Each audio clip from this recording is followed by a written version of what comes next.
And each sheet is 2 times more absorbent, so you can use less than the leading Ordinary brand. So you can get back to your milkshake.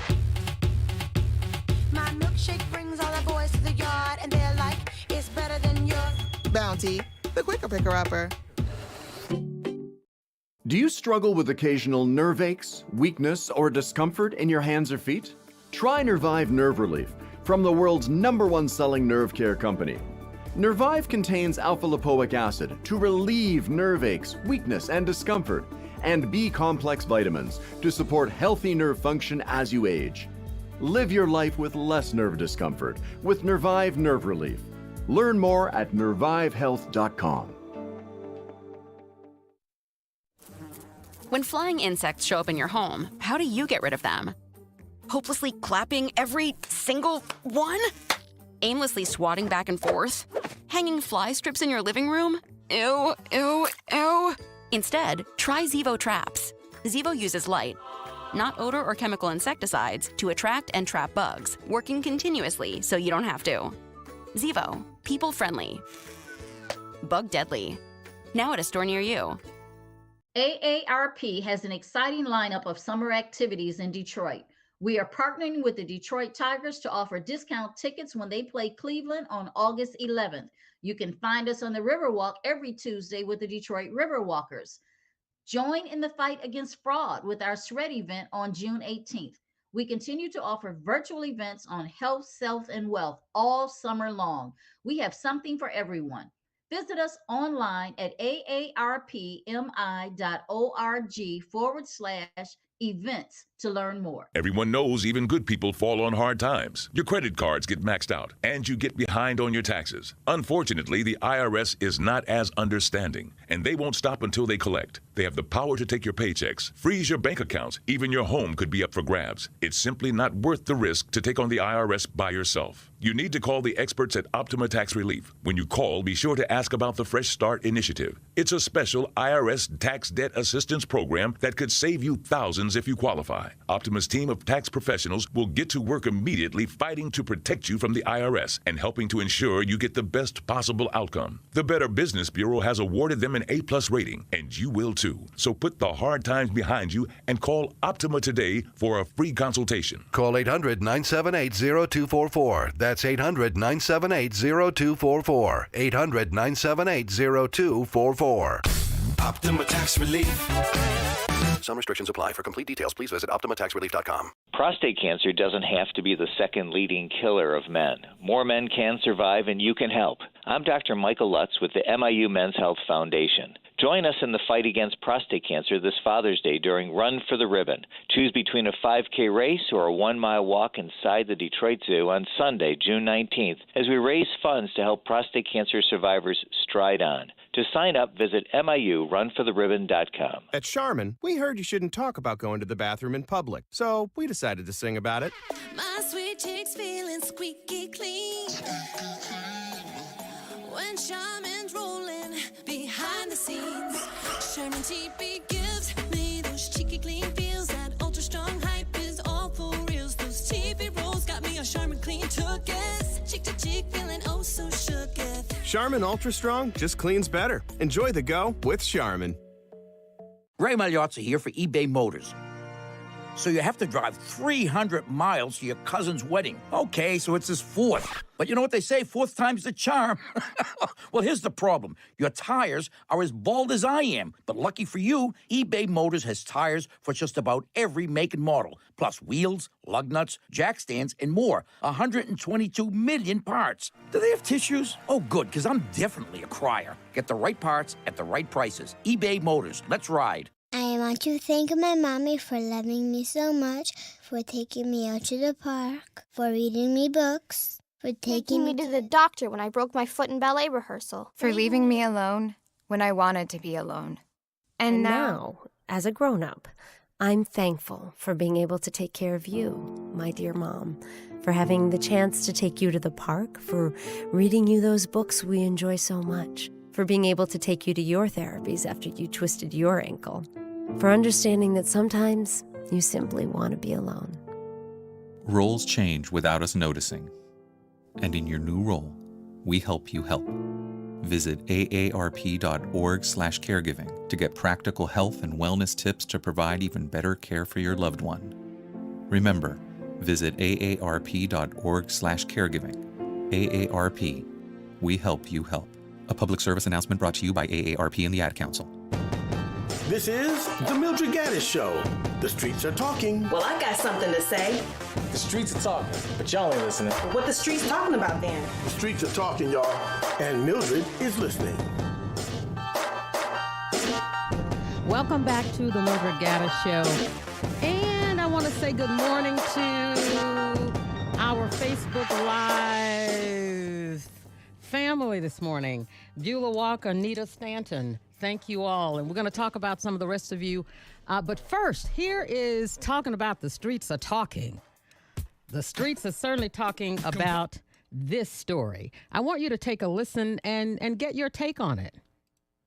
Detroit Mayor Mike Duggan flatly denying allegations that he interfered in a federal investigation into the city's towing scandal by spreading the name of an informant. The allegations came today in a Detroit News article. It cites sources that claim former city councilman Andre Spivey, who pled guilty to bribery earlier this year, told the mayor the name of the informant, and the mayor told others. 7 Action News reporter Brett Cast is in Detroit tonight with the mayor's response and what law enforcement experts say the allegations would mean for his future. Well, the mayor was adamant today that he had no idea that this person was an FBI informant, and he only shared the name to crack down on bad actors, not protect them. I have never disclosed the identity of anyone I ever knew to be a confidential source in my life. Calling an impromptu press conference during the Mackinac Policy Conference, Detroit Mayor Mike Duggan vehemently denied claims that he purposely outed a confidential source in the federal investigation into former city councilman Andre Spivey and the city's towing scandal.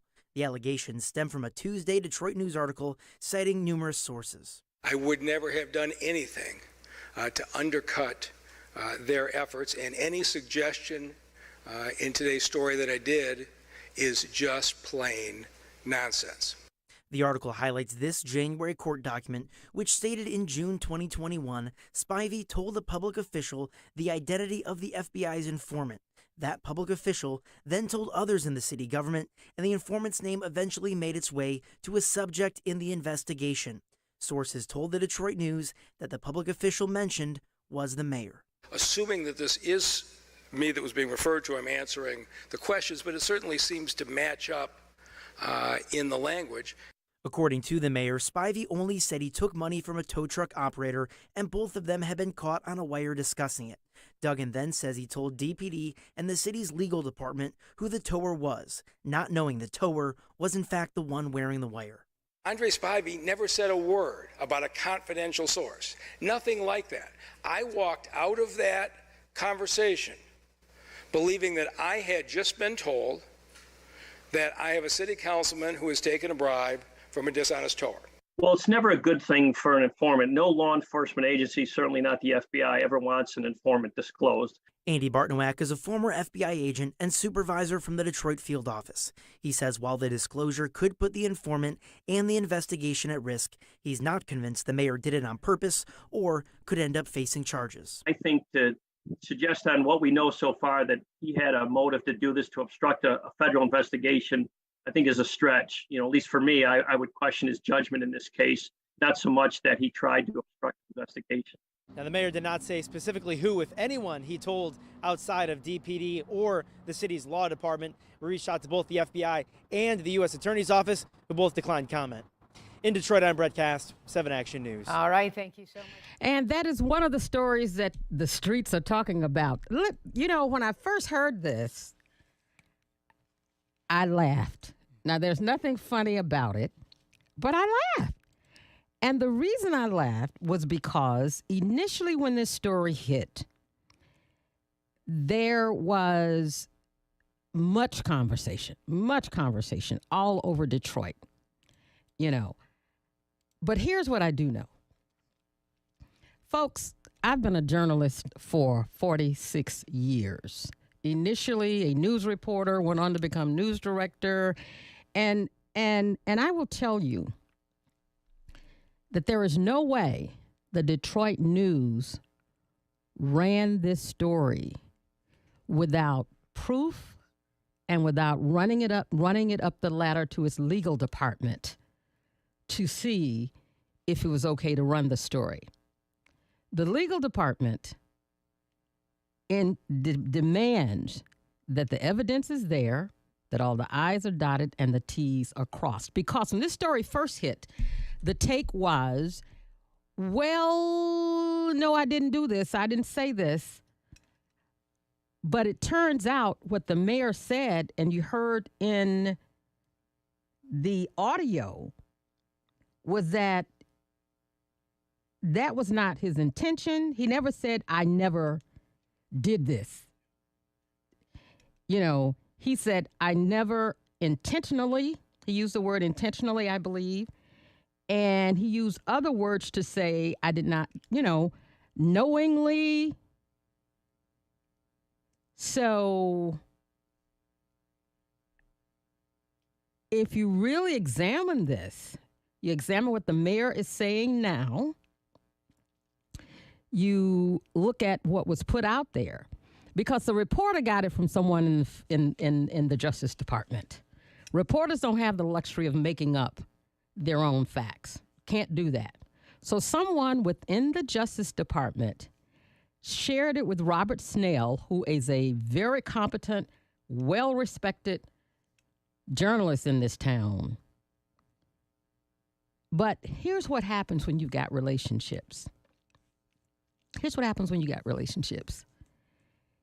Everybody's covering. Everybody's saying, well, and I'm not sure. Let me just say this.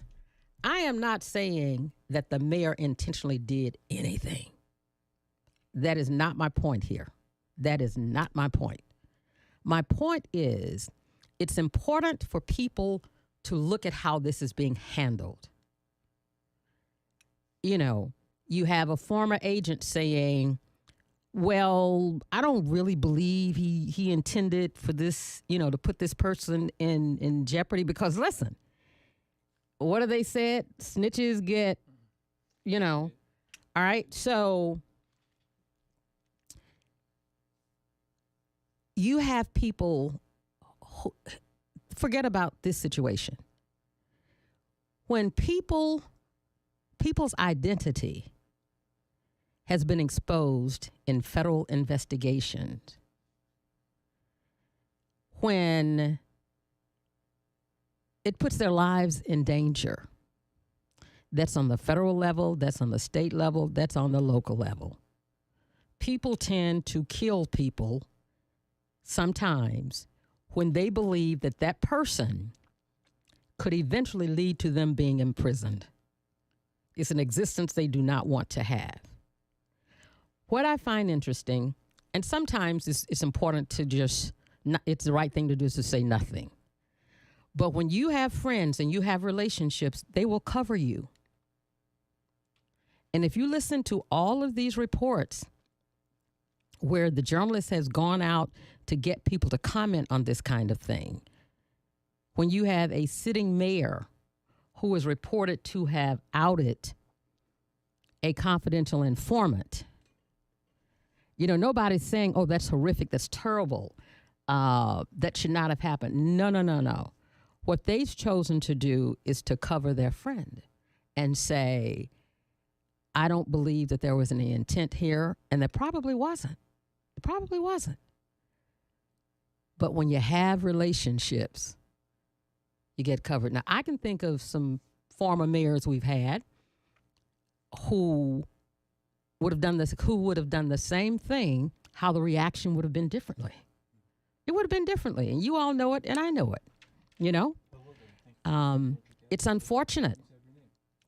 It is indeed unfortunate, because what happens long term, people just stop telling. They just stop. What do you think about it? 568-1059. Jay, you're on the Mildred Gaddis Show.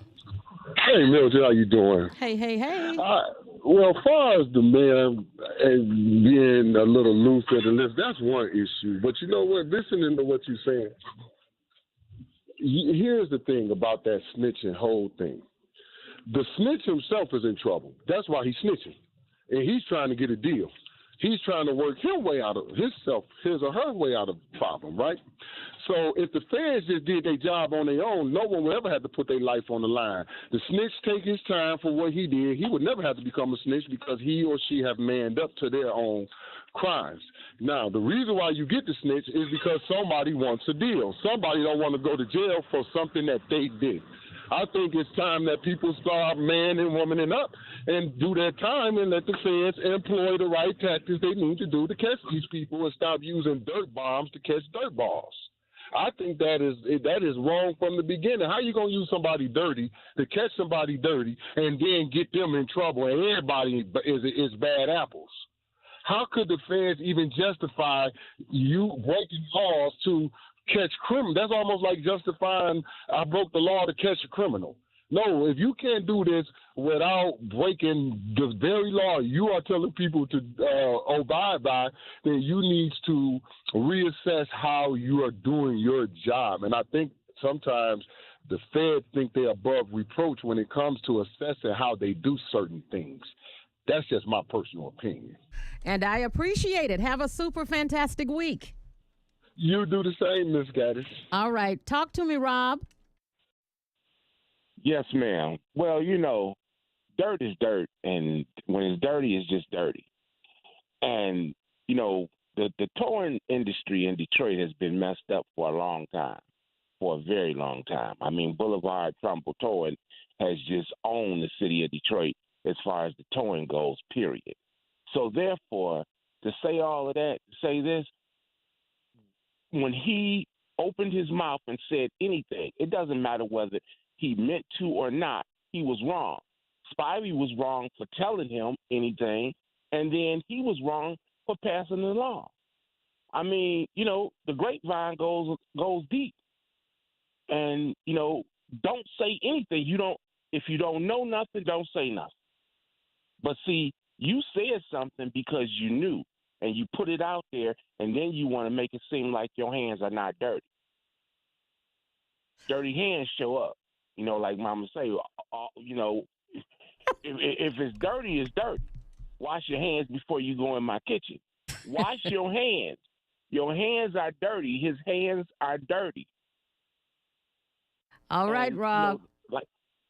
Go ahead.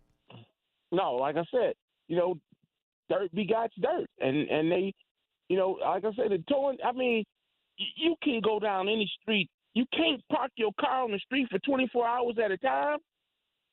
48 hours at a time without moving it. And somebody can just come down the street and tow your car. So you just got police just going around, ticketing people's cars, towing them, and they getting paid for this. Wait just a second here. Wait, Rob. Are you saying you can park in front of your own house where there is no parking meter? If you leave your car, on streets where parking is allowed on the streets, you can park your car in front of your home, no parking meter. You can leave that car there for more than 2 days and it's towed? Yes, it can be deemed abandoned if your car does not move within 48 hours from any city street on Detroit. It doesn't matter whether it's registered, insured, and in front of your house. It does not matter. If it does not move every 48, I think it's 48, it might be 72. I'm not quite sure about the difference in the 24 hours or not, but it can be deemed abandoned and they can tow it. Yes, that is correct. Now, that would It doesn't matter whether you're sick. It doesn't matter whether you are out of town. It doesn't matter whether you have 2 cars. None of that matters. None of that matters in the city of Detroit. None of that matters. Wow. It has happened to me on more than one occasion. Wow. I know of at least 10 other people it's happened to. If you don't go get it, they confiscate it and keep it. If you go get it, those fees and Boulevard and Trumbull, they rack those fees up, and those fees, by the time you go get it in 3 days, you might be paying $300 or $400, $500 or $600. Wow. Didn't know that. Thank you, Rob. Good to go ahead. That's why they take them as much as they take. Got it. Because, yeah.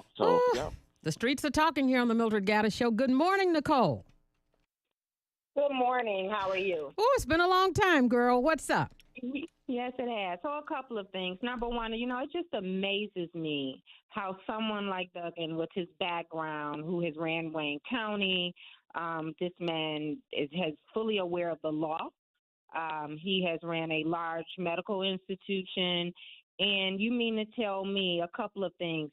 He didn't remember those emails that were sent. He didn't remember when he was doing bid ringing for demolition. Now he didn't really call himself dry snitching on council members who he know they all were in cahoots, all doing the same thing with this towing incident. And it just amazes me. This is one of the shrewdest, sharpest businessmen that we know, and he knows the law.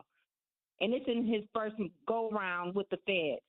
He absolutely knew what he was doing, and those were his intentions. And if anybody believes that he's not going to put everybody else on the Titanic before he gets on that ship, then they're crazy. He's not a dummy. He's not a dummy. Whether or not I agree with his politics, the way that he operates this city, no, I do not. But I tell you one thing, he is not stupid, and he's very intentional and methodical about the decisions that he makes. I have never heard the term dry snitching. I guess I've heard it now. Right. I always say that Mike Duggan fights a war with bodies on the ground. He is one of the most, he's smart, strategic, methodical. You are absolutely right when you say that. What I find just amazing is that none of these folk who've been interviewed are independent enough to say, I don't know about this one. Instead of saying, I'm sure that he didn't do this and he didn't do that. And they may be right. But in this city, there's not one person, you stick a microphone in front of them, and I guess they know he's retaliatory and vindictive, so they don't want to become a target. And we've seen examples of that. That's not an opinion, that's factually correct. No, and it's not his fault. It's the people's fault. It's the media's fault. I mean, I've never seen anything like it in my life. They allow him to live in a different city with his new wife, and that's again a violation of the city charter. No one says anything about nothing that he does. And there's always a mountain of evidence. So what else do we expect? His behavior is enabled by the people who he's supposed to represent. Are you telling the people of Detroit that the mayor does not live at the Manoogian? Everybody knows he doesn't live at the Manoogian. No one has ever seen him there, unless maybe he had an event. And his wife isn't here either. His last wife wasn't even here. But this is what goes on in this city. And he's reelected. They never would have allowed a black mayor to get away with that, ever. We remember the cameras outside of the Manoogian in past administrations. I hear you. I've got to ask you this while you're on the line. Where's the energy, the political energy on the streets? What are you seeing? You're out there. Is there any? I don't know. I think this might be the straw that breaks the camel's back, to be honest with you.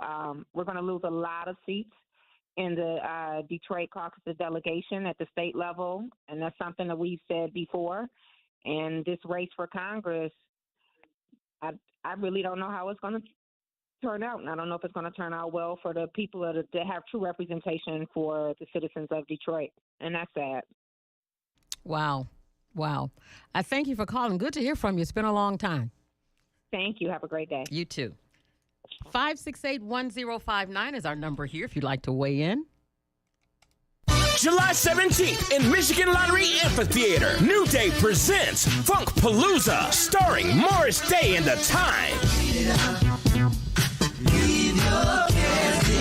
with special guest Sheila E. And introducing the Purple Rain Tribute Band, performing all your favorites from Prince, plus Rose Royce, Funkpalooza. Sing it with feeling, y'all. Tickets available at the Michigan Lottery Amphitheater box office and Ticketmaster.com. Hey, good morning. You're heading to the airport, right? Yeah, thanks for checking. I like it.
You're headed out the door. It's all just a game. You just putting on the show. Ain't got a thing to tell me. I don't already know. You can tell the stories. I don't want to hear no more. I know that you ain't. This is The Mildred Gaddis Show. The streets are talking. Well, I got something to say. The streets are talking, but y'all ain't listening. What the streets talking about then? The streets are talking, y'all. And Mildred is listening.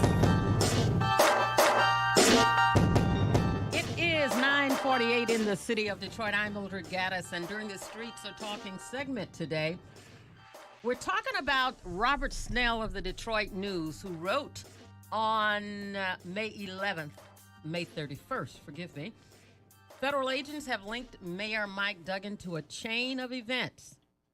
He says federal agents have linked Mayor Mike Duggan to a chain of events that outed, that means exposed, a confidential FBI informant and alerted a target of an ongoing investigation of bribery, extortion, and fraud at City Hall. That is what Snell article says. It's not what I say. It's what his article says.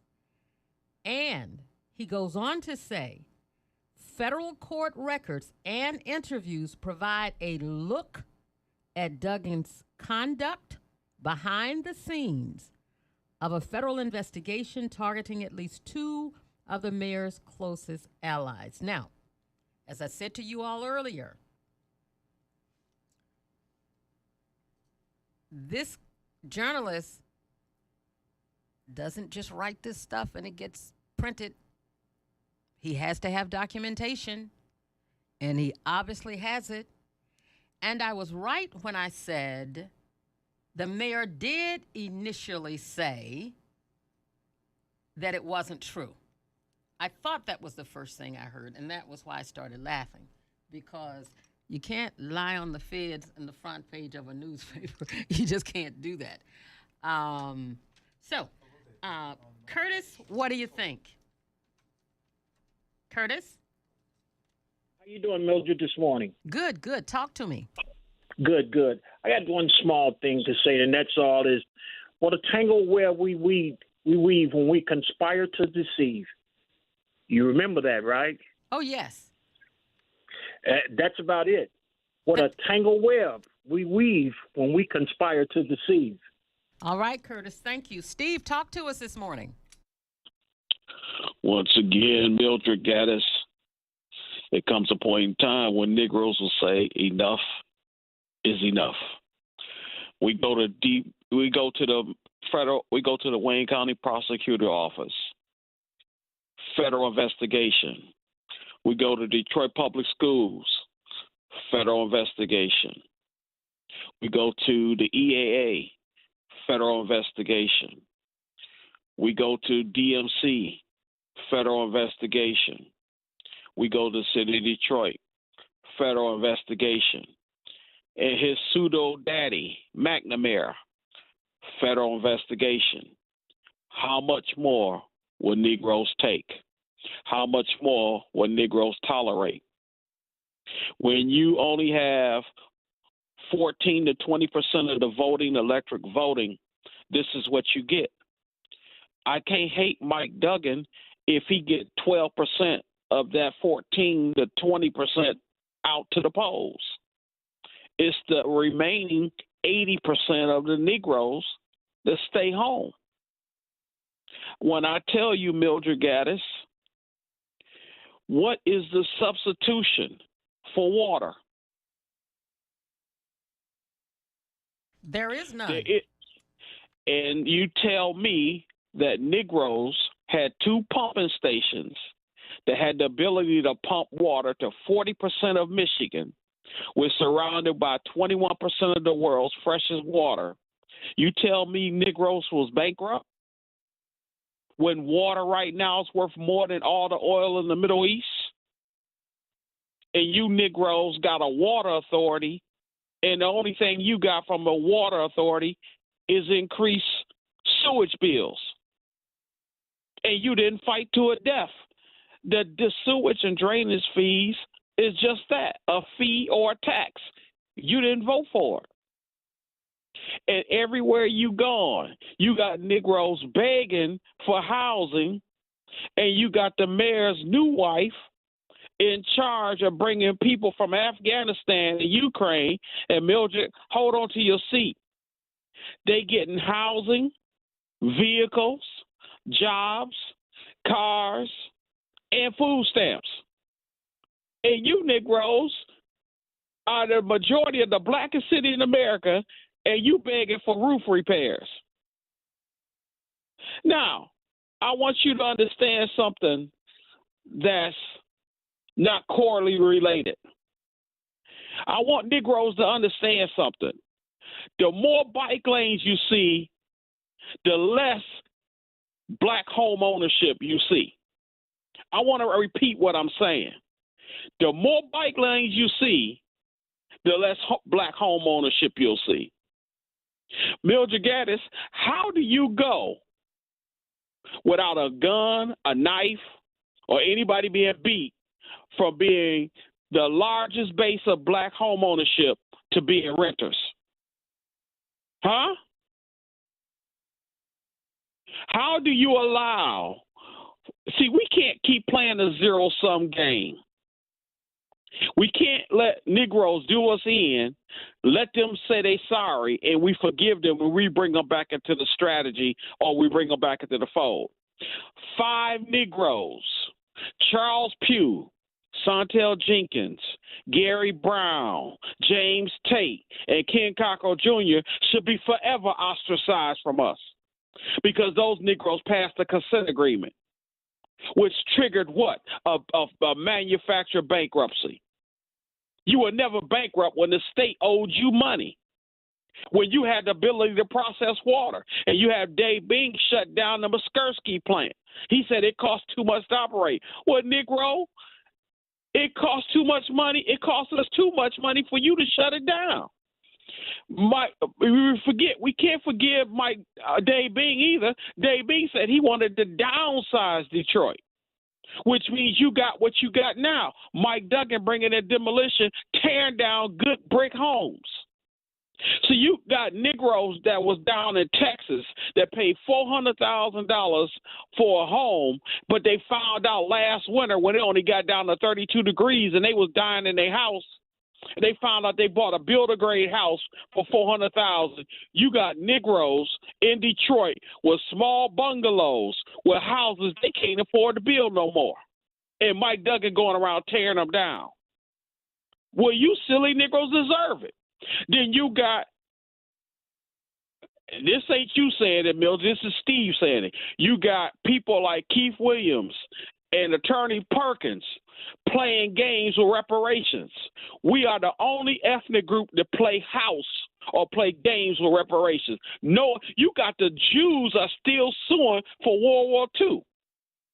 Who's picking up the mantle to sue on behalf of slavery? Who's picking up the mantle to sue on behalf of reparations? You had John Conyers had to study it for 40 years. We still study it. We playing house. See, the only thing black people got, especially in Detroit, and I can't talk about nothing else, the only thing you're going to do is come through the womb, pay your taxes, and die. You ain't got nothing in between the hash marks because you ain't willing to fight for nothing. When they took Detroit public schools and you didn't fight to death, that was game. That was checkmate. Game over. Game over. Game over. I do want to say this, and it's important that I say this, and that is you had Keith Williams and Attorney Todd Perkins with two separate pieces. And absolutely. Okay. And they left Perkins behind. I'm just going to say that. I won't get into all of that, but it's important how to, and the commercials you heard, Perkins was putting both of them together, but they weren't putting Perkins with them. You see what I'm saying? And more importantly, what happened to it? Steve? What happened to it? Who got one pass and one failed. What happened to City Council? What happened to City Council? Well, let me. I mean, what happened? These are the folk. Wait a minute. I'm just saying. These are the folk who said, "Yes, I'll shut up." These are the same people in the blackest city that said we don't need an African town. How can you not have African town and you the blackest city in America? I don't care nothing about marijuana, but I know it's a ground floor agriculture. We can get on the ground floor. If you can't write a social equity benefit for black folks, all these Negroes in jail for selling weed, moving weed, and you can't do it, then you incompetent. And I'll tell you, Mildred Gaddis, I want you to scratch your head. I want you to tell me who on council has a business acumen, who has a planning development acumen, an economic acumen, and I'll wait. And the last thing I want to say is, why the hell are we funding a Department of Board of Ethics and they ain't doing nothing? They didn't do nothing to Gabe Leland. Gabe Leland sat there for 3 years. Janae Ayers got away. Scott Benson got away. Mike Duggan got away. And there's no conflict of interest between Conrad Mallett and Mike Duggan. So why are we funding a $1 million entity that don't do any investigations? I thought after Kwame Kilpatrick, the Board of Ethics came into popularity. But if you go to right now, Mildred, I want everybody to go to the Board of Ethics City of Detroit website, and up will pop a message to say that department is closed. Why is it closed? Because Mike Duggan closed it. Just like his emails, when he told the Dana Nessel he didn't know that he couldn't shred emails, and he's a former prosecutor. He's a lawyer. But you know something? Well, let me just say this. Let me say this. You've got Dana Nessel. You see, all these folk are connected. Who is a state's top cop? Who did this big grand? You know, she loves the media. Who did this big grand press conference and calling the media to come and watch her folk go into the mayor's office and go in the files and determine that that the mayor's chief of staff did indeed order Jocelyn Benson's husband to shred these documents about the baby, about the mistress's nonprofit. Dana Nessel says, "Oh, okay, I've completed my investigation. Yeah, they broke the law, but it was not intentional, so they get a pass."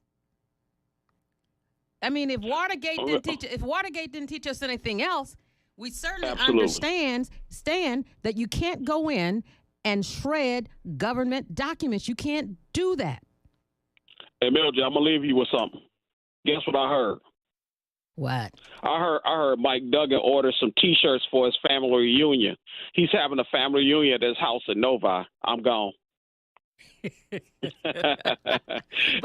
Nessel, all you got to do is give her a Bloody Mary. She'll go to sleep on everything. Yeah, and the media doesn't talk about how much she's embarrassed the state of Michigan getting drunk at public events. But okay, again, it's about the relationships. You're listening to the Mildred Gaddis Show.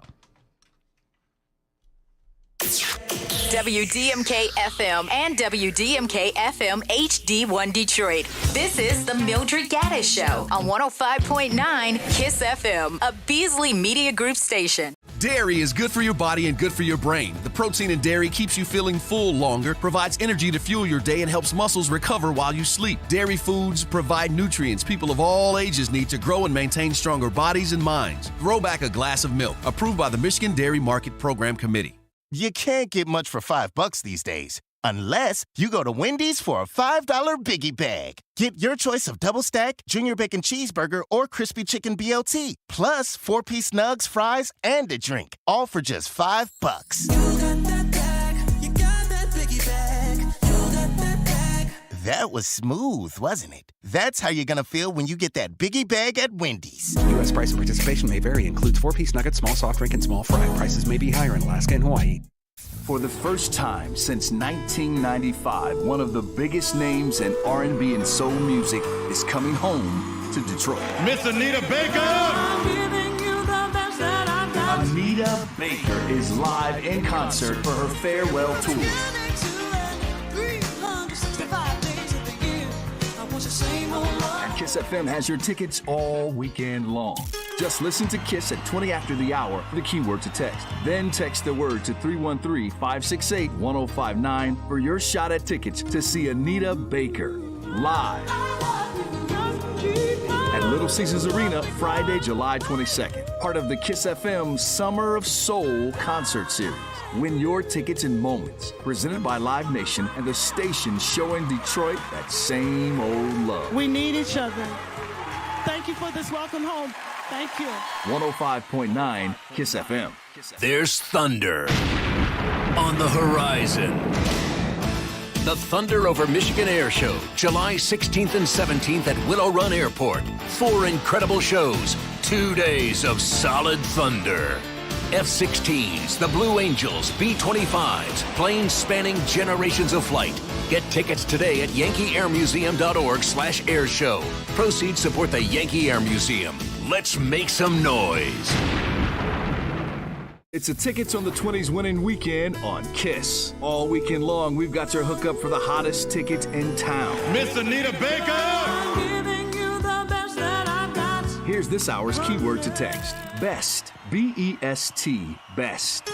Text the word to 313-568-1059 to score your seats to see Anita Baker at Little Caesars Arena Friday, July 22nd. Part of our Summer of Soul concert series. Good luck. 105.9 KISS FM. Hey, I'm Ariana. A little thing I love about the Chick-fil-A Spicy Southwest Salad is when I take a bite, it's like, wow. I'm getting a punch from the roasted corn. I'm getting a kick from the spicy chicken. It's just great.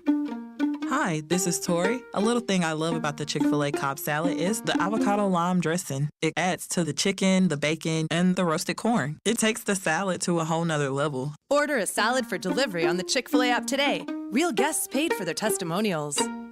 At Boost Mobile, you get the power of the iPhone SE when you switch, which means the power to stream your favorite shows, download all the music, the power to FaceTime your ex. It's over. Stop calling me. On second thought, don't call your ex. Switch now and get an iPhone SE for $0, all on one of America's largest 5G networks. More power to save. Boost Mobile. Free phone limited to new customers and one per line, excluding tax. Additional restrictions apply. 5G not available everywhere. See boostmobile.com for details. And stop calling your ex. She doesn't want to hear from you anymore. The heat and prices are going up, but Foreman Mills wants to keep you cool and their everyday low prices low. Get at least 50 to 80% off regular department store prices on brands every day. So fire up the grill and throw some savings on it. Cook out with grills, accessories, coolers, totes, toys, and chairs. Cool down with fans, pools, swim, short slides, and more. Stock up for the summer, but only while supplies last. Foreman Mills. Hey, this is Al. And this is Jimmy from A&B Motors at 12 and a half in Gratiot and Roseville and 2253 Dixie Highway in Waterford. Okay, so you've been driving around that old car, making your payments, and you want a new vehicle. You go to a dealership and they say you're upside down. That just means you owe more on the vehicle than it's worth. If you're upside down or over miles in your lease, see me and I'll get you out of your situation. And I'll put you in a 21, 20, or 19 with low miles and a warranty. Cousin Jimmy here. At A&B Motors, financing is never a problem. It only takes 3 minutes to get approved. Guaranteed. Whether you're upside down, over miles on your lease, or you just need a new great car, we can help. Call us today, 586-445-1600, or go to our website, abmotors.biz, to get approved. Guaranteed. That's abmotors.biz. Upside down? We can help. Call us today. I believe. This is The Mildred Gaddis Show. The streets are talking. Well, I got something to say. The streets are talking, but y'all ain't listening. What the streets talking about then? The streets are talking, y'all, and Mildred is listening.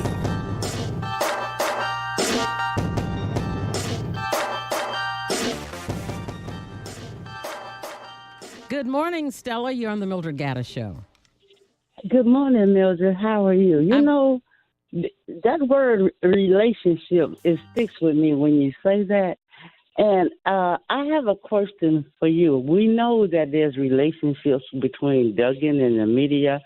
Is there any known relationships between him and the feds? Because they always investigate, but they never go to the top. They stop just below it. Every federal investigation that a previous caller named, they never got to Duggan. Is there some relationship we should know about between him and the feds? I don't know. The only thing I can tell you, and this could, Mike Duggan's late father was a federal judge. You're right. There have been federal investigations, and as I don't know what they call on the chessboard, have fallen. But what do you call them? The chess piece? Something other than the chess piece. The pawns. The pawns. Okay. and the pawns have fallen, and those investigations have certainly not touched him. What does that mean? I'm unsure. I will tell you this. When Mike Duggan was at running the DMC, there were some federal issues, some laws broken. According to federal law, you can't entice doctors, and I don't know this law, but essentially this is what it means, that you can't entice doctors with gifts and monies and things like that, free office space and other kind of stuff, to get them to move into a particular place. Some of this allegedly occurred. And so somebody went to the feds and reported this illegal activity. As a result of that, the DMC had to pay the federal government, I think that number was $35 million. So the media asked, well, why was he not indicted and charged? And the response was, and you can look this up, is that he self-reported. He self-reported. He told us what he was doing, and we negotiated a deal, and he paid a fine. Well, the hospital, DMC has just been crawling financially for quite a while now. The hospital ended up paying that money. It's like a drug dealer who knows he's going to get busted, right? And he walks into the FBI or the U.S. Attorney's office and says, you know what? I've been out here dealing drugs. I made a lot of money. I've done this, I've done that. But I'm coming and I'm going to tell on myself. And the feds say, okay, since you self-reported, we're going to charge you a fine and you can hit the streets. You can go back. You can hit the streets. You promise not to do this anymore. It's not the same, but I'm saying that is what happened. I am not the one to answer why. It may be according to his brilliance. I don't know.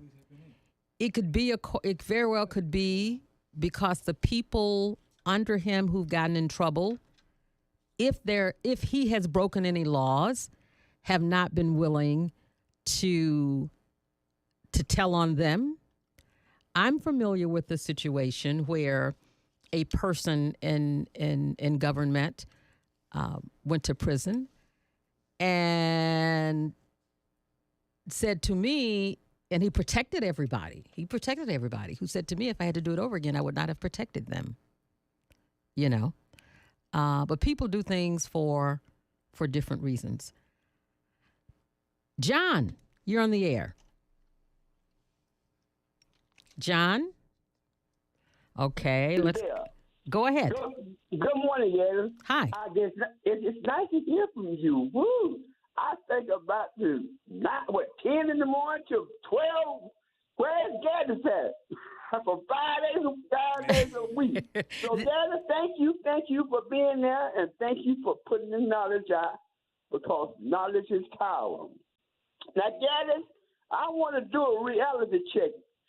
I hope that you people knew, and I think pretty well sure you remember, Charlie Duff and the mayor interviewed together. And you remember that what come out of Mayor Duggan's mouth. So this Section 8 and these thieves in this Wayne County, Colorado, been going on for quite a while, Gaddis. This just been started. But the news media just dropped the ball. They didn't do it what they supposed to did to a certain extent. But you need to understand. You need to understand that the investigative journalist Scott Lewis. That's right. Those kind of journalists aren't around anymore. Think about it. There does not seem to be a sincere commitment in this city for investigative journalism, to investigative journalism. And people tend, and let me just say this, journalists and news directors decide who they want to investigate. It can be as the crimes can be as obvious as black and white, but certain people are just untouchable. I'm aware of a television journalist who told me that he had done the work. He had done the work. In fact, he informed the news director of what he was doing. He did the work. He documented what his hunch was. And his news, this is a local television station. That's right. Told him, first they said, you can't run this because we're too close to the election. You can run it after the election. After the election, they would not air the investigative piece that they poured financial resources in to. They would not allow this investigative journalist to, they chose not to run the story. Okay? So I'm telling you, I've known situations where this mayor has gone to stations kicking butt, telling, hollering and screaming about what. I'm aware of that. Physically. That's quite a while ago. I mean, he always plays this journalist tells me that he came down there and he was raising sand, and it happens. It should not happen because that's not what journalism is about. It's about getting the information and get the facts, present both sides of the issue, and putting a story together and airing it. But these news directors are selective. I've worked in cities where the news, you couldn't walk into a news station. You could walk, they would hear what you had to say, but you couldn't walk into that station meeting with the general manager and demanding that people do this and demanding that they do that. And that general manager adhere to what you say. But this is a different kind of news town. But, those days when Scott Lewis and some of those other people were around doing great work, it's just not, it's not happening in this town. It's not happening. And Gaddis, I have to tell you, it's just the idea that I think he proclaimed as Trump. They call him the second Trump. That's what they call him now, the second Trump. But you know what? Let me tell you this. I'm not concerned about Mike Duggan, and I'll tell you why. I'm concerned about black elected officials. That's right. Who come to black folk and say, number one, I'm the best there is. And if you send me, here's what I'm going to do for you. Okay? I'm concerned about black elected officials not fighting for the best interest of black people in this city. I'm not expecting, nor am I suggesting that there be an adversarial war between black and white politicians. No. That's not what I'm saying. I'm saying, the folk who are meeting with the mayor on behalf of the citizens of this city, they're not getting the job done. They're just not getting the job done. Look around you. Damn sure. Look around you. So, Mike Duggan does what he does because he's allowed to do it. And I'm not suggesting for 1 minute that everything that Mike Duggan does is bad. I'm not saying that. He's done some good stuff. Be very clear on that. But there's something wrong in this city when black contractors aren't getting their fair share of contract business in this city. There's something wrong when you've got black demolition grown men working, making $15 an hour with no benefits, and their white counterparts are making up to $42 an hour in wages and benefits, and they do have insurance. There you go. So, and I'm concerned that, that's a drumbeat. Let me tell you something about Martha G. Scott, Wayne County Commissioner, when she was in the U.S. Senate, when she was in the Michigan Senate, every day she would stand up. And, some people laughed. They thought it was a joke, but she was serious. Every day she'd stand up in the state Senate talking about the racist, discriminatory, redlining insurance practices in the city of Detroit. That's there should be somebody at Detroit City Council who's standing up, fighting for these contractors and for these men out here on the streets who will die early because they don't have insurance. They're going into these buildings. They're going in. It's called responsible contracting. And some folks been lying and saying they were going to get it done. But I don't see anybody on city council pushing for it. Okay? Sit down there like a rock, like a knot on the log, James Tate, and them two in main corporate. You ask me, Gaddis. You have 9. Listen, you have 9 city council members Yeah, that's right. And I got to tell you, we were real excited that there was going to be some new blood on council. And some folks have fallen by the wayside and forgot what they promised. I see. Already, already. Okay.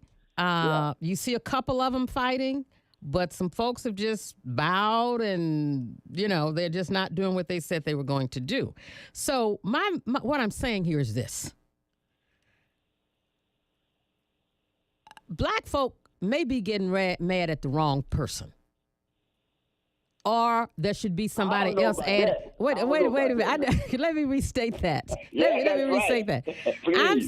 I'm saying that Mike Duggan does what he's allowed to do. Exactly. Okay? Exactly. All right?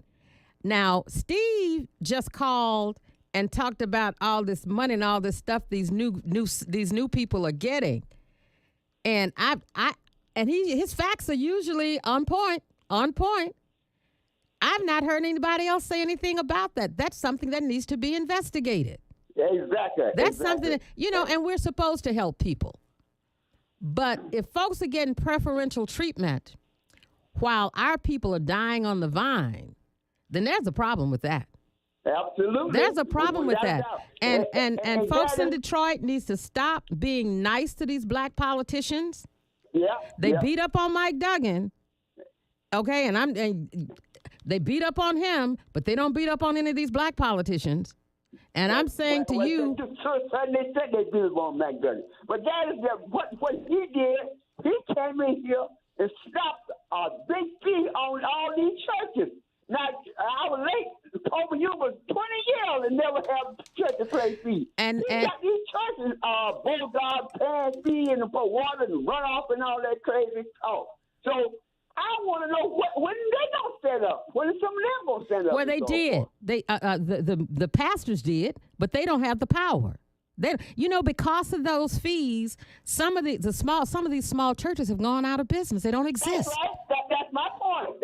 And you've got a lot of senior citizens who will want to stay with their small church rather than go anywhere else. It's home. It's all they've known, and they feel safe, loved, and cared for in those churches. But I'm saying this, and it's time for a change.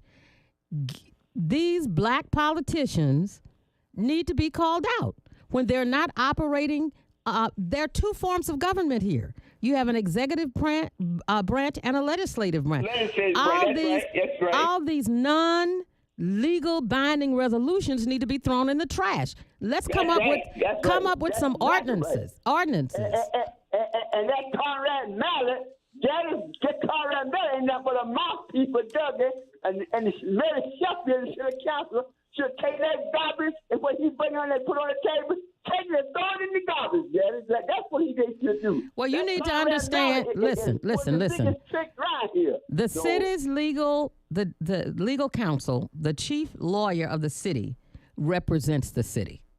Keep in mind now, whether it's Conrad Mallett or anybody else, the person who runs the legal department represents the city of Detroit, and inclusive in that is the mayor of the city. Listen, John, I gotta go. All right. All right. Okay, Tony and Ruth, I want you to stand by. You're listening to The Mildred Gaddis Show. When you have a gambling problem, you have a money problem. 10 gallons of gas, cash or credit? Yesterday's lottery ticket won't fill up your tank. Because when you're feeding a gambling problem... Okay, your grocery total is $98. It's difficult putting food on the table, paying your bills, and keeping your life together. If you or a loved one is struggling with gambling, get free confidential help at michigan.gov/problemgambling. Sponsored by the Michigan Department of Health and Human Services and the Michigan... Hey! Come on, put your hands together. It's okay to dance. Come on, say. We worship you, Almighty God. We worship you forever and ever. We worship you, Almighty God. Amen, amen, amen. When we are weak, you give us strength. You give us strength forever and ever. We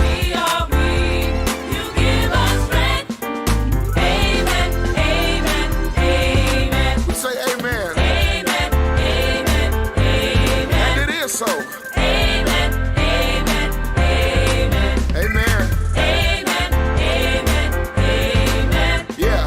Amen, amen, amen.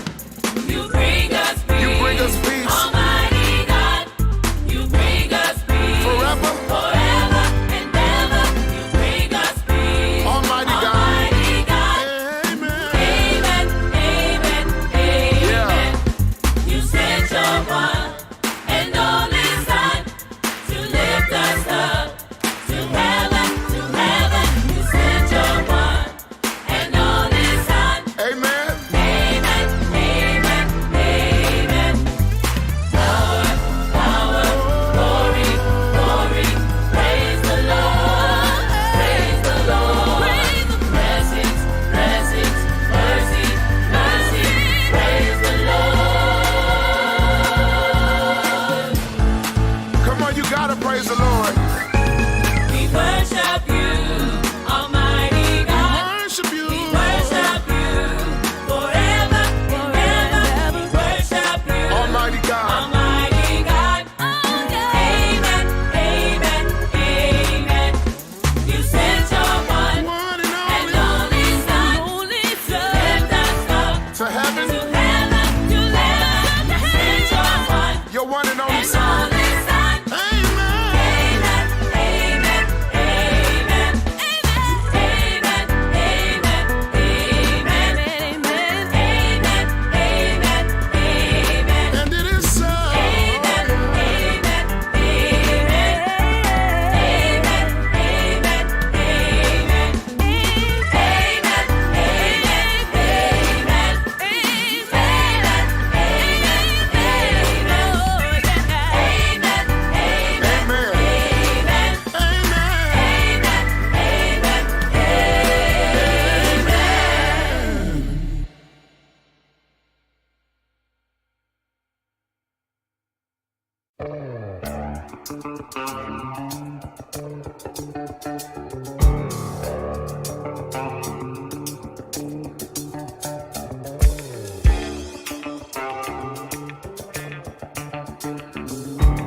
hurting. So it's time for us to clean house and try and do better at voting and keeping the people informed, because the people in the city of Detroit are not informed, regardless of the status that you live in or the status that you're at. People are not being informed, and we're being taken for granted. So people, we got to wake up. Yeah, Detroiters are definitely taken for granted. Make no mistake about it. And you know what? You get what you accept. You get what you accept. I've never been and I've had the fortune of living in a few cities, and I'll tell you this. I've never seen black elected officials get away with the kind of crap that black folks and elected to office in this town do. You know, people need to show up. They need to give you a report. You need to demand. One of the things you should do when they're running for office is make them sign a contract. I never thought about that. Lee Iacocca said that. He said, you know, when they come, and if you have a chance to read his book, you should. It's really a great book. He says in that book that, you know, don't let people come before you and make promises they will never keep. Get them to sign a contract. And if they don't honor that contract, after that term, kick them out and find somebody else to replace them. And that's what the new city council did. They made these promises, and now they're bowing down. Well, some of them are bowing down. Not all of them. Some of them are fighting for the people. Some of them are fighting for the people. And here's the deal. People don't want you to support them in terms of the community simply because they're black. They want you to do what's in the best interest of Detroit. And if you operate in what's in the best interest of the city, you're operating for black people and all the people. Do what's right. Do what's right. Do what's right, and don't be a yes man. Doing the right thing is real important. You know, do what's right because it's the right thing to do. There will be some times you won't be able to get along with the mayor. You say, Mr. Mayor, you know, I wasn't here long. I think when I came, she was leaving, Miss Irma Henderson. But the history shows that she loved Coleman Young. She respected Coleman Young, but she fought with Coleman Young when Coleman Young was not operating in the best interest of the folk. She wasn't always right. He wasn't always right. But to have people who never disagree with the executive branch of government, come on now. In Congress, you need Democrats to tell the president who's a Democrat when he's wrong. You need them to, you know, there's a way to do it. Now, you don't fight in the streets. You know, family doesn't get out and fight in the streets. But you've got to tell them when they're wrong. Yeah, I'm your girl, I'm your boy, but I can't be with you on this one because you're not right. Long term, it doesn't benefit Detroit. And what's happened here, we have a situation where too many black politicians don't respect black people. Because if they did, we'd see better government. We'd see better government. The same handful of people shouldn't be getting all the contracts in this city. When you have as many competent contractors as there are, are you going to punish them? You know, we got some. I'll tell you about. Now I know women can be vindictive too. I'm not going to say it. But men got some egos now. They've got some egos, and there's some folk who didn't support some folk, and they're paying for it right now. Some folks have had to pack their bags and move their family somewhere else because they couldn't get any work in this city. Tremendous resumes, tremendous work experience. I thank you for calling, Tony. So good to hear from you this morning. Hi, Ruth. Good morning. Hi. Good morning. Hi. Good morning, Mildred. Three real quick points because I know time is valuable. I've been a resident in the city of Detroit for over 60 years now, and it's just a shame, like you said, how they treat us or take us for granted. My first question to you, you know, the earlier caller mentioned how they towed cars away if you parked out front too many days. Well, my question, help me out. I have a neighbor that parks out front, but he goes to work every day. Now, does the city sit out somewhere and check and see if that car moves? I wonder how that would work, because that car does move, but, you know, he stays out there during the morning. It stays out there. So what do you think in a case like that? Okay, tell us the story again.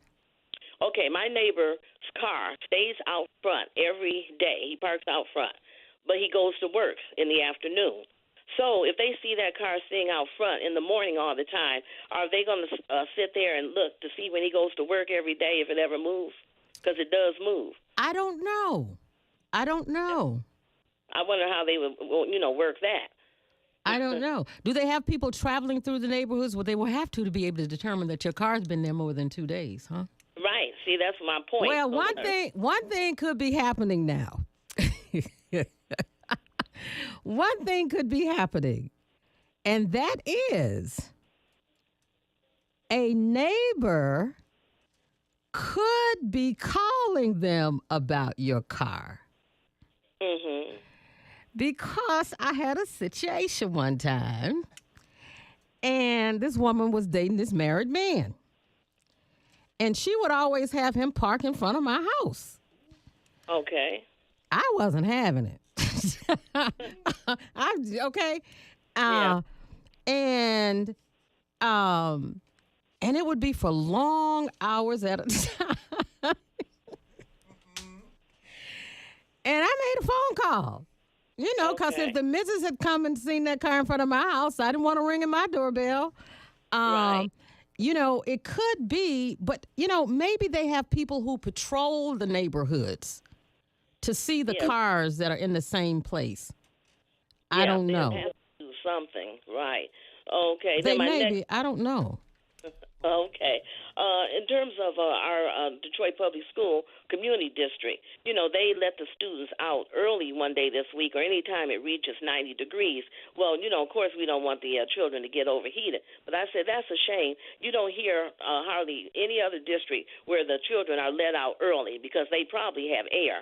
And years ago I asked Robert Bob, I said, can you get our children some air, like with the lottery money or, some great big fans? And he looked me in the eye and he said, look, I grew up in Louisiana and we didn't have air.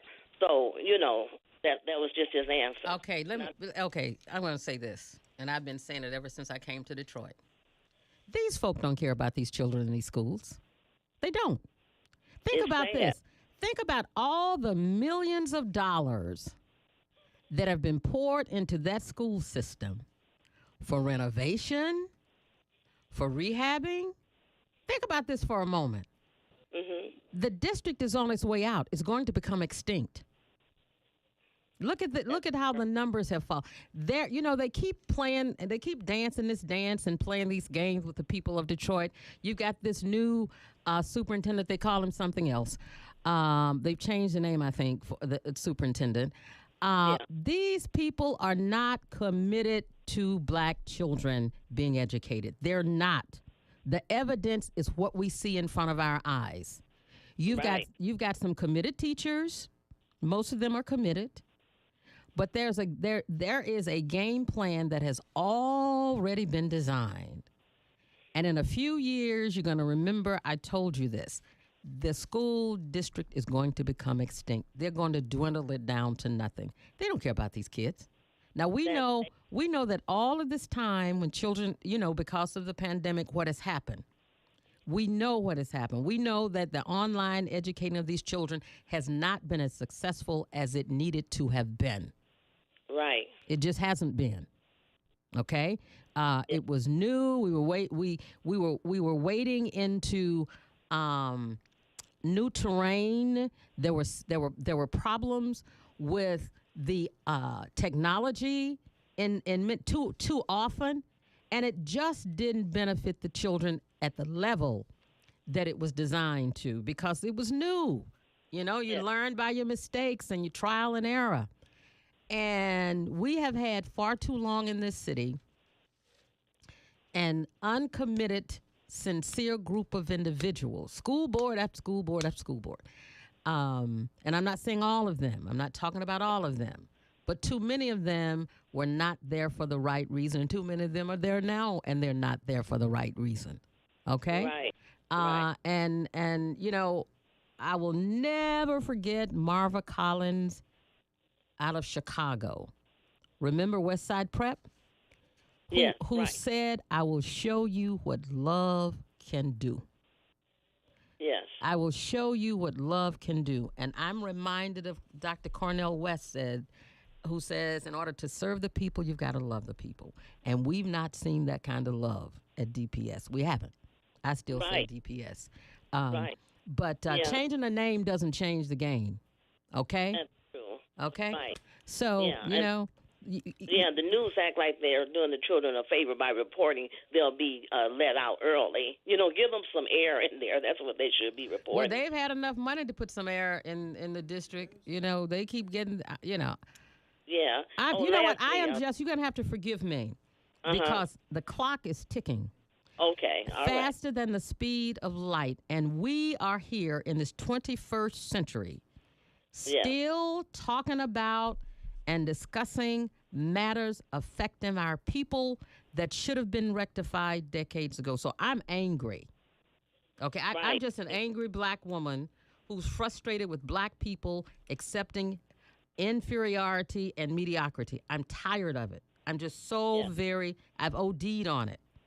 I agree. I am angry about it because it should not be. We're learning that third grade children are not performing at a third grade level.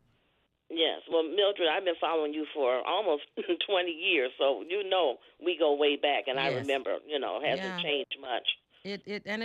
That's we ought to care. We're the only. I need to go to break. Don't I need to go to break? Because I'm just really, really angry. Look around us, and look at how we continue to be shortchanged and happy about it.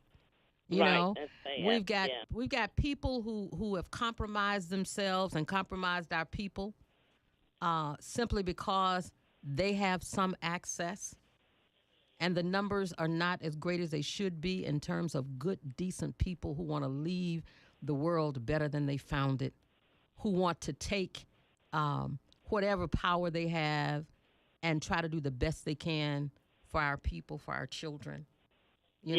That number is too small. That number is too small, and shame on us. Yes, and shame on us. Real quick, don't forget the mayor's wife before he got married. She lived out in Novi. So if that is true, no wonder. I guess she just never moved. He just moved right in with her, probably. There are enough investigative reporters in this town. If they care enough, they could nix that as a lie, or they could prove it as true. Yes. And where's Robert Carmack when you need him? Yeah, but she did live out there before they got married. And that was okay. That was okay. Yeah. But I'll tell you this: if you have the mayor of a city living in another city, I think all over America that's problematic. I could be wrong. You're the governor of Michigan, but you live in another state. Okay, Mildred. Well, you have a blessed Sunday. There's no other kind, my dear. No other kind. Thank you so much. Bye-bye. 313-568-1059. Let's see what some of our sisters and brothers and other family members online have to say this morning. Okay, Rob, I get you. Beulah says that's the Centurion Guard. Okay, I don't know what she's talking about. Okay, let's see. No, I don't want to do that.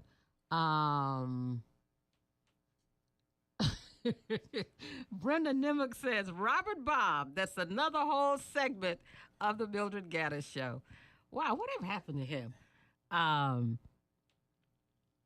Callie says they haven't cared about DPS for decades. Willie Daniel says, I've said for years the city's school system doesn't care about our children. Teresa Bean, this is my friend from undergrad in Houston, from Texas Southern. She's in Beaumont, Texas this morning. She says, Farrakhan said, why do you expect the man who oppresses you to educate you? He said this years ago, and we need to check ourselves. Teresa, it's so good to hear from you. Thank you.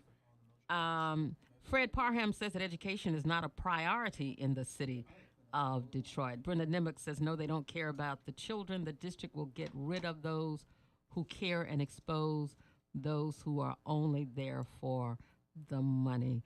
Remember Green, was it Dr. Eddie Green? I think his first name was Eddie Green, former superintendent who talked about meeting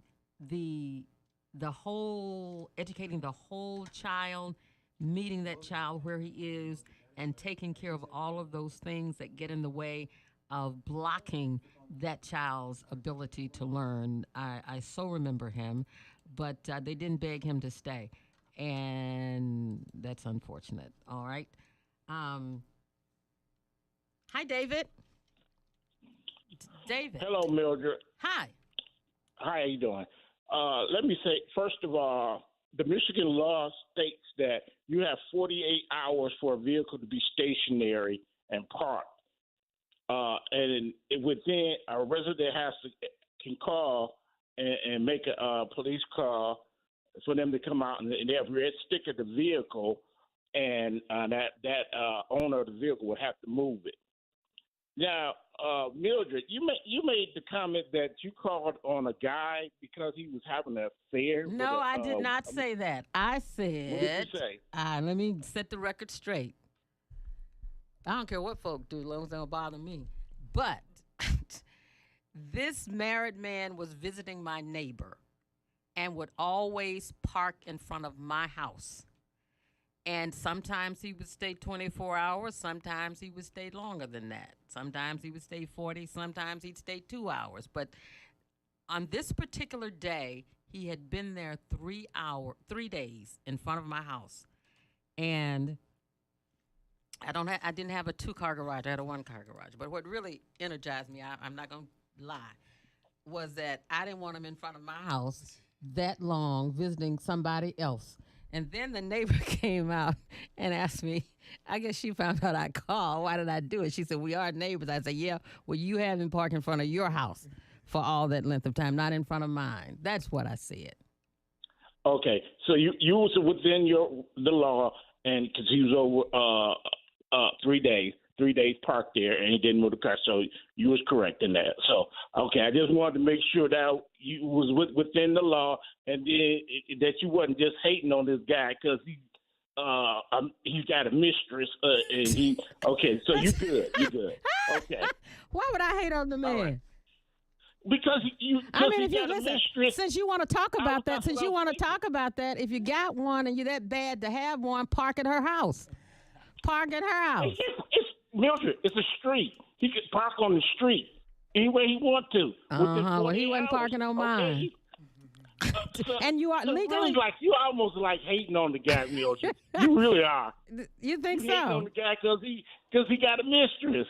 Okay, Mildred, you got to stop that. Please don't do that again. Okay. That's hating, Mildred. No. Wait. Let me ask you this. Now, what if the man's wife came to where the car was, raising sand? What if she came to the place where the car was, rang the doorbell? She's raising sand. She's got a weapon. Women do that, you know. She ain't got no business going up to that woman's house. I mean, goodbye. The woman's to the woman's house. He in that house. She don't need to be violating. That's his wife. Yes, on her door. Yes, she does. Yeah. That's her husband. Vanessa talked to me this morning. Good morning, Mildred. How are you? I'm fine, girl. I love your energy. What's up? I'm laughing at your caller. I'm calling about your previous caller about the school system. Just when are we as black people going to get tired of this? We got to stand up for something. We keep putting it off on everyone all the time, but yet we still in the same place. Because the school system should be fixed by now. We should have air. We should be educated on the 3rd grade level. If that's where we at, that's where we at. We shouldn't be on the 3rd grade level. When are we as people going to stop allowing these things to happen? As long as we allow it, then they're going to keep on doing it. Yeah, you're right. Oh, it's a time. I mean, it comes a time we got to stop somewhere.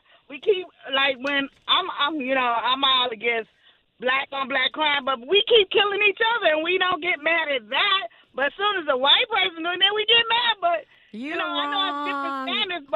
still get mad. Yeah, you know what? We got to stop ourselves. Do you think, and I've just learned, I've only got, 2 more minutes? 2 more minutes?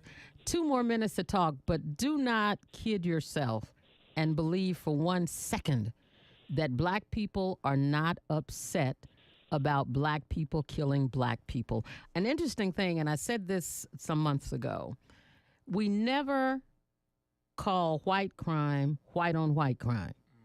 People kill where they live. Yeah. Think about that. People kill where they live. I totally get what you're saying, and I respect it. You always hear me say on this show, we teach people how to treat us. We do. We do. We do. We're out of time, aren't we? Wow, the time went by quick. Listen, I want to thank everybody for hanging out with us this morning. I know that you have many choices. And Teresa out there in Beaumont, Texas, I love you, girl. Thank you so much for listening. And I thank everybody else as well. I want to remind you that an hour-long broadcast of this show will be on our sister stations, Praise Network on Saturdays from 5 to 6 a.m. and 105.1 The Bounce on Sundays from 6 to 7 a.m. You can always listen to the Mildred Gaddis Show podcast. Just text Mildred to the hotline number for the link to the podcast. Marcus D. Reed is a producer of the Mildred Gaddis Show. And as we segue into this week, I encourage you to wake up with no regrets, love the ones who treat you right, and forgive the ones who don't. I'm Mildred Gaddis, and I'll see you on the radio. For the first time since 1995, one of the biggest names in R&B and soul music is coming home to Detroit. Miss Anita Baker! Anita Baker is live in concert for her farewell tour.